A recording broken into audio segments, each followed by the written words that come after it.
బ్రహ్మాండంగా ఉపయోగకరంగా ఉంటుంది. అభివృద్ధి పదంలో ముందుకెళ్లే అవకాశం ఎక్కువగా ఉంటుంది. పిఠాపురమే కాకుండా కళ్యాణ్ గారికి ఏదైతే ఇంట్రెస్ట్ అయిన సబ్జెక్ట్ తీసుకున్నారో ఈ సబ్జెక్ట్ మీద రాష్ట్ర వ్యాప్తంగా గ్రామాలు పల్లెలు అందరూ కూడా సంతోషంగా ఉన్నారు. అటు చంద్రబాబు నాయుడు గారి పరిపాలన అవునండి, ఇటు పవన్ కళ్యాణ్ గారి పరిపాలన అవునండి, ఇద్దరు కూడా ట్రాన్స్పరెంట్ గా నిజాయితీగా అభివృద్ధి అనే ఆలోచనతో ముందుకెళ్లి విధంగా ఉన్నారు. కాబట్టి ప్రజలందరూ కూడా ఇద్దరు నాయకుల్ని, చంద్రబాబు నాయుడు గారిని, పవన్ కళ్యాణ్ గారి మీద భారీ నమ్మకాలు పెట్టుకున్నారు. ముఖ్యంగా రాష్ట్ర వ్యాప్తంగా మంచినీళ్ళ సమస్య చూసుకుంటే ఇటు మా నియోజకవర్గం అవునండి, మత్స్యకార గ్రామాలు అవునండి, అలాగే మిగిలిన గ్రామాలు అవునండి, ఎక్కడో కూడా మంచినీళ్ళు అన్నది 5 సంవత్సరాల నుంచి సరిగా వచ్చే పరిస్థితి లేవు. అదేవిధంగా రాష్ట్ర వ్యాప్తంగా మహిళలందరూ కూడా మరి పవన్ కళ్యాణ్ గారు తిరిగినప్పుడు కూడా చాలా మంది మాకు మంచినీళ్ళు రావట్లేదని కూడా తెలియజేయడం జరిగింది. ముఖ్యంగా మంచినీటి సమస్యని ముందుగా తీర్చే ఆలోచనలో పవన్ కళ్యాణ్ గారు ఉన్నారు. అదేవిధంగా రూరల్ డెవలప్మెంట్ రోడ్స్ కానీ డ్రైన్లు కానీ రాబోయే రోజుల్లో ఏ విధంగా చేయాలని ఒక ఆలోచన. దాంట్లో భాగంగానే ఒక సిన్సియర్ ఐఏఎస్ ఆఫీసర్ని మరి అపాయింట్ చేసుకోవడం జరిగింది. అలాగే ఒక టీము, ఇప్పుడు ఏదైనా పోర్ట్ఫోలియో ఒక మా డిప్యూటీ సీఎం అయ్యాక ఆయన కూడా ఒక టీము కావాలి, మంచి టీము. ఎందుకంటే ఆయన యొక్క ఆశయాలకు అనుగుణంగా ఆయన స్పీడ్గా అందుకునే విధంగా మరి ఆఫీసర్స్ కూడా ఉండాలి. కాబట్టి ఆ విధంగా కార్యక్రమం జరుగుతూ ఉంది. ఆల్ ఆఫ్ ది సడన్ అభివృద్ధి ఏది ఇంకా అవ్వట్లేదన్న ప్రశ్న అన్నది కరెక్ట్ కాదు. అభివృద్ధికి టీం తయారు చేసుకోవాలి, కష్టపడి పనిచేసేవాళ్ళు.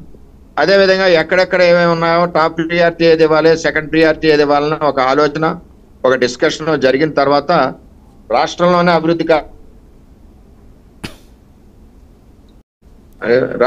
అభివృద్ధి కార్యక్రమాలు పవన్ కళ్యాణ్ గారి ఆధ్వర్యంలో గ్రామాలన్నింటిలో కూడా అని చెప్పి నేను తెలియజేస్తాను. ఓకే వరం గారు, మీ సిగ్నల్ బ్రేక్ అవుతున్నది, కరెక్ట్ పెట్టుకుంటుంది, ఫ్రేమ్ కట్ అవుతుంది సార్. ఓకే, ఓవరాల్గా ఇప్పుడు పిఠాపురం ప్రజలు ఎక్కువగా దేని మీద ఆశిస్తున్నారండి? త్రాగునీరు మీద ఉన్నారండి, ముఖ్యంగా డ్రింకింగ్ వాటర్. ఆ సమస్య పవన్ కళ్యాణ్ గారు కూడా చాలా దగ్గరగా చూశారు. ఇమీడియట్ గా స్టెప్స్, నా యొక్క పర్సనల్ అభిప్రాయం ఏంటంటే అదే విధంగా పవన్ కళ్యాణ్ గారి ఆలోచన కూడా నేను అసెస్ చేసింది, డ్రింకింగ్ వాటర్ మీద తక్షణం చర్యలు తీసుకుంటారు. ఏం చేద్దంటే అది మహిళల సమస్య కాబట్టి ఇమీడియట్ గా చేయాలని ఒక ఆలోచన ఆయన మనసులో ఉంది. ఆల్రెడీ పల్లెల అభివృద్ధి గురించి ఆయన ఈవేళ కాదు, పవన్ కళ్యాణ్ గారు నేను అనుకోవడం కొన్ని సంవత్సరాల నుంచి ఒక ఐడియాలజీతో ఉన్నారు. ఆయన మిగిలిన రాష్ట్రాల్లో ఏ విధంగా జరుగుతుంది, ఎక్కడెక్కడ ఏం జరుగుతుంది అన్న సబ్జెక్ట్ ఆయనకు ఉంది.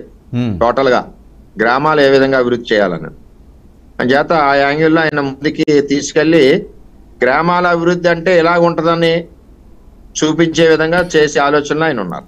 ఓకే సార్, పవన్ కళ్యాణ్ గారు వస్తున్నారు అంటే తూర్పుగోదావరి జిల్లాకి ఒక పండగ వాతావరణం. ఎందుకంటే సంక్రాంతి ఎంత సెలబ్రేషన్లు ఉంటాయో ఆ రకంగానే ఉండే పరిస్థితి ఉంటుంది. ఆయన ఎప్పుడు వస్తారా అని వెయిట్ చేస్తుంటారు. ఆయనకి ప్రత్యేకమైన స్వాగత సత్కారాలు, ఓకే మనిషి వచ్చినప్పుడు సత్కారాలు చేయడం, స్వాగతాలు పలకడం ఎక్కువ ఉండడం, ఏంటంటే డిఫరెంట్గా వరం గారు ఆలోచిస్తున్నారా? ఇంకా జీవితంలో ఇంకా ఇలాంటిది సత్కారం ఉండకూడదు, లేకపోతే ఇలాంటి ఆహ్వానం ఉండకూడదు అన్నది ఏమన్నా ఒక బాహుబలి టైప్లో సెట్టింగ్స్ అలాంటిది ఏమన్నా భారీగా? అంటే మా లెవెల్లో ఇంకా మేము ఇంకా ఇవేళ కూర్చుంటాం, నాయకులందరూ కూడా ఇంకా ఆలోచనకి రాలేదు ఏ విధంగా చేయాలన్నది. ఆయన సమయం కూడా సెపరేట్ గా ఇస్తే మట్టికి బ్రహ్మాండంగా చేస్తాం, అందులో తేడా లేదు.